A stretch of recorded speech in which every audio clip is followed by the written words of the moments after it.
Tere! Mina olen Sven Metsnõmm, olen Samsungi koolitaja. Tahan teile täna rääkida Galaxy Watch uuest ja huvitavast funktsioonist, milleks on vererõhu mõõtmine. Selleks, et oma kellaga vererõhku mõõta, tuleb meil see kõigepealt kalibreerida. Ja kalibreerimiseks peame me kasutama vererõhuaparaati. Vererõhuaparaat on meil nüüd käel külge pandud. Et neid uusi funktsioone kasutada, peab meil olema telefoni laetud Samsung Health Monitor äpp ja loomulikult seadmed peavad olema uuendatud viimasele tarkvarale.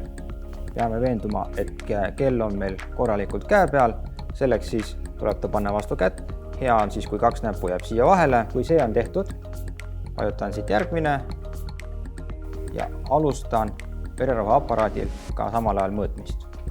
Vererõhuaparaadilt saadud tulemus tuleb sisestada telefoni rakendusse ja vajutan valmis.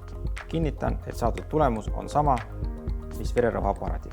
Seda toimingut, nagu ma mainisin, tuleb korrata 3 korda ja peale seda on kell kalibreeritud. Kontrollime siis nüüd kalibreeritud kella ja vererõhuaparaadi tulemust, et kui palju nad siis omavahel erinevad.